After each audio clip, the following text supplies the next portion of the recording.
விளையாட்ட தொட்டண்டா. இன்னைக்கு அதுதான்டா எனக்கு 3 வேளை சோற போடுது.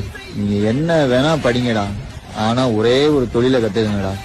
அதுதான்டா கடைசி காலத்துல ஏதோ ஒரு சமயத்துல நம்ம இக்கட்டான சூழ்நிலையில கை கொடுக்குண்டா. அனுபவத்துல சொல்றேன், வீட்டுல உள்ளவெல்லாம் விட்டுட்டு போயிருவான். ஒரு நாள் நம்ம காதல் பண்றதா கழட்டி விட்டு போயிருவா. அது 1/4 மணி நேரத்துல நடந்துரும். ஆனா நம்ம கத்துக்கிட்ட தொழில் ஒரு காலம் நம்ம கைவிடாதுறான். என்னைக்கா இருந்தாலும் அது காப்பாத்தும். முடிஞ்ச அளவுக்கு ஒரே ஒரு தொழிலை கத்துக்குங்க. விளையாட்ட தொட்டண்டா. இன்னைக்கு அதுதான்டா எனக்கு 3 வேளை சோற போடுது. நீங்க என்ன வேணா படிங்கடா, ஆனா ஒரே ஒரு தொழிலை கத்துக்கங்கடா. அதுதான்டா கடைசி காலத்துல ஏதோ ஒரு சமயத்துல நம்ம இக்கட்டான சூழ்நிலையில கை கொடுக்குண்டா. அனுபவத்துல சொல்றேன், வீட்டுல உள்ளவெல்லாம் விட்டுட்டு போயிருவான். ஒரு நாள் நம்ம காதல் பண்றதா கழட்டி விட்டு போயிருவா. அது 1/4 மணி நேரத்துல நடந்துரும். ஆனா நம்ம கத்துக்கிட்ட தொழில் ஒரு காலம் நம்ம கைவிடாதுறான். என்னைக்கா இருந்தாலும் அது காப்பாத்தும். முடிஞ்ச அளவுக்கு ஒரே ஒரு தொழிலை கத்துக்குங்க.